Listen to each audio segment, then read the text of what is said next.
Hello and welcome to the Eating Disorder Therapist podcast. I'm Harriet Frew, eating disorder therapist, here to support you in overcoming disordered eating and finding peace with food.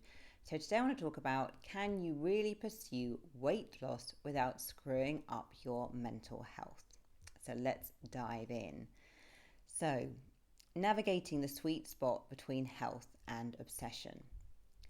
Who doesn't want to lose weight in 2025? Go onto your local high street in the UK and ask the first 20 people meandering your way this potent question, and I can guarantee that 95% will say a resounding yes. And this will probably be true for people of all weights, shapes and body sizes, because losing weight and pursuing thinness hold incredible social value in society, and there is a ton of stigma about being in a larger body. Now, if you've dieted before, you've probably been praised and validated by well-meaning friends and family at your lower weight. And this has brought satisfying feelings of acceptance and approval. And this will be amplified further if you have a history of people regularly commenting on your appearance with negative or positive comments. I think sometimes people just think it's just if you have had negative comments, but it is positive too. Now, if you're bullied or critiqued about your body, or if you're consistently praised for being beautiful and attractive, you will likely feel greater levels of self-consciousness and pressure to conform to the expectations of others around appearance. Now, if you've had a lot of comments, it will understandably have impacted your self-worth and self-esteem. Conforming to societal pressures, it feels protective and safe as a barrier in an unsafe world.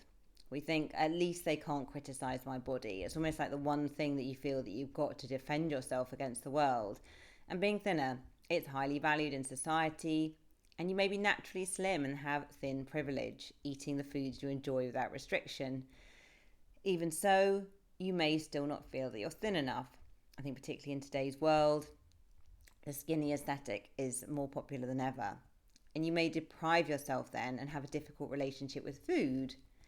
Now, if you're in a larger body, if you're taller and or with bigger bones and muscles, and maybe genetically you carry a greater fat proportion, you may have felt the pressures to work at weight loss, which may have led to disordered eating, or you may have taken drugs or committed to surgery to aid you on this journey to achieve what you feel is a societally acceptable body weight. Is that a word? Anyway, it's an unfair world. And genetics play a huge part here.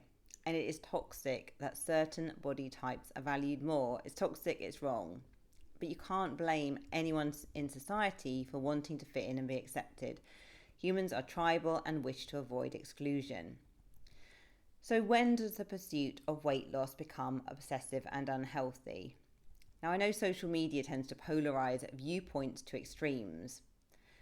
Thousands have navigated extreme weight loss diets and ended up with an eating disorder, but also there are many people who have navigated a more harmonious and self-caring weight management journey where it has significantly improved their life. So weight loss per se is not the evil demon to avoid at all costs, and not all weight loss leads to eating disorders. So I guess there is some nuance here, because I think sometimes in the eating disorder space, it becomes very, very polarized. But having said all of this, I'm going to talk about now some of my thoughts on when the pursuit of weight loss is not so healthy anymore. And I think it is quite easy to fall into these traps quite easily when we go on the journey. So number one, it becomes problematic when weight loss becomes your whole purpose and meaning. Now, I think once you're on a weight loss journey, you can easily become consumed with calorie numbers, food apps, and meticulously planning out your next meal. Now, you may not see this as a problem, because in the collective consciousness in Western culture, controlling food and your body is often deemed as a worthy goal and preoccupation. But sometimes it can really take over your life. You might find yourself distracted with these goals from dawn till dusk. Work, friendships and hobbies blur into the background of life whilst food and body take centre stage. Now, this is when you may wish to question the intensity of your pursuit. Why now is weight loss consuming you piece by piece? Because maybe there is more going on beneath the surface. When life is overwhelming or chaotic and busy, it may become the one thing that offers safety. Perhaps you're distracted from other life problems that bring up sadness, anxiety, or anger. And maybe a focus on food places you in a bubble of safety and disconnection. You get relief from life's demands and expectations, and you just don't care as much. And maybe your anxiety has fallen about general problems, although it may well be significantly amplified around food. So these, like beneath the surface issues, are often unconscious, with a descent into disordered eating territories being gradual and involuntary. But if you recognise yourself here, hold self-compassion and consider that the food and body focus is partly coping in a turbulent and uncontrollable world. Dare to look deeper to make sense of why it has taken over right now. And number 2, when weight loss or clean eating is your one defining measure of self-worth. Now, societal values around perfecting appearance and eating will detrimentally skew your psyche towards negative well-being. We're told, look glossy, perfect, aesthetically pleasing 24/7, i.e. thin, and you'll be happy and confident. Now, even though valuing appearance, nutrition, and aesthetics can be a wonderful form of self-care, this alone is not the route to nirvana and self-fulfillment. Look at any centenarian and note that they are prioritizing connection, purpose, laughter, and meaning in daily life, alongside a moderate diet and moving their body.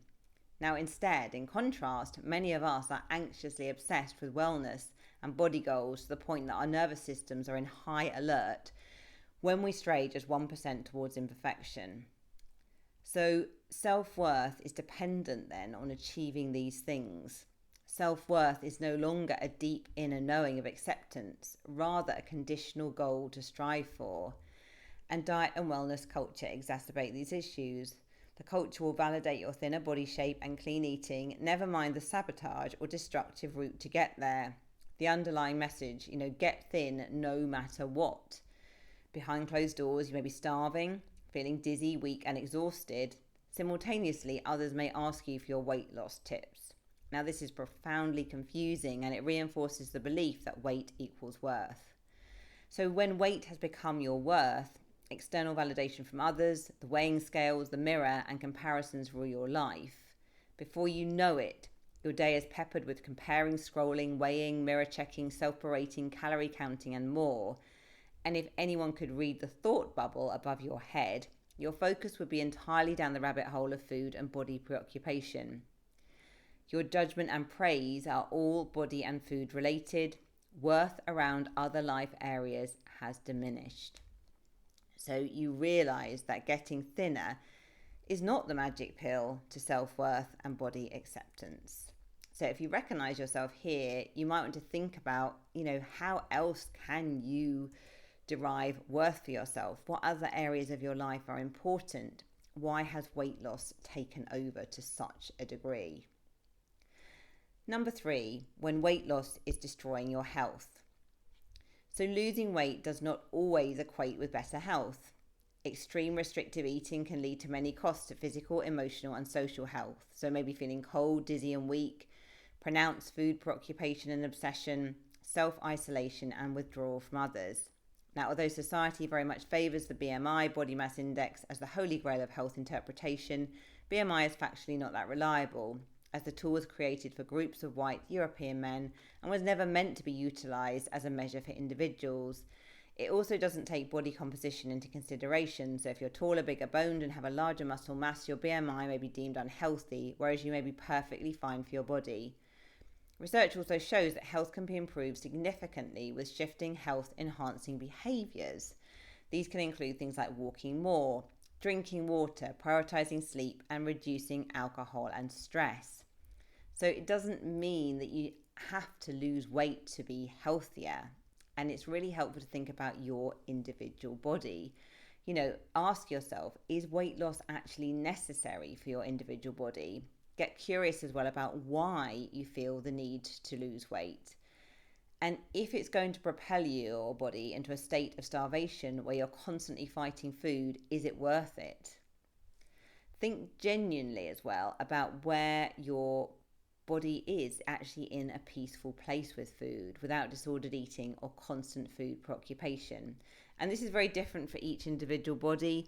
And I think this is, again, like a harder decision sometimes. Like if you have thin privilege, you are going to be able to just, eat much more flexibly, perhaps just worry less about your weight, etc., and just naturally fit into society, in a much smoother way, easier way. And that is wrong, the way it's like that. And it's much more challenging if you're naturally in a larger body. But it's just so important to really think about, what is right for my individual body? What is the most self-caring way I can look after this body that is my home that I am in? Okay, number 4, when weight loss interferes with relationships. So food preoccupation means that you're tired and weary and you're going to bed to avoid hunger rather than hanging out with your loved ones. Then maybe it's starting to rule your life. Or if you can't go out socially because the fear of eating off menu brings you out in hives. Or if food preoccupation has robbed you of your sex drive and libido and you'd rather watch What I Eat in a Day videos rather than spend time with your partner, then maybe this weight loss pursuit has taken a grip too tightly. So, in summary, it is possible to pursue weight loss without screwing over your mental health, but it really does need a lot of careful thought and consideration, as it's so easy to slip into a pattern of disordered eating. I know for me that, I don't do this, but I have a very strong sense that if I started restricting my eating, I would be very vulnerable to falling into binge eating again. I really, really believe that. That's why I'm such a stickler these days for regular self-caring eating, blood sugar stability, all of those things. I'm not someone who works well when I become over hungry. And I think it would be very easy for me to slip back into that place, even though I have been recovered for 20 years. So I think what's really important is to think about why you personally wish to lose weight in the first place, and really to consider if this is a necessary and or self-caring decision for your individual body. And I think there's so much nuance in this, and in a way, you're the one in your body, you have the choice, you kind of know your body. But I think it just really needs some careful thought and reflection, because it is so easy once we get on the kind of weight loss path, it can just become so linked to self-worth. It can become a way of coping. It can take over life, take over relationships. And sometimes it's not even leading us to the goal of health, which we are so convinced that is our decision for doing this in the first place. Anyway, hope you've enjoyed this episode. If you're not following me already on Instagram, do seek me out, the Eating Disorder Therapist _. And for further support with your relationship with food, do go to the eatingdisordertherapist.co.uk. If you enjoy this podcast, I would be so grateful if you'd follow, rate and review, as it helps it reach so many more listeners. And if you enjoy listening to this podcast and you would like to receive written articles, please go to my Substack. The link is in the show notes, and you can sign up and you will get these podcasts in written form to your inbox every week. Thanks so much for being here and for listening, and I look forward to sharing another podcast episode with you very soon.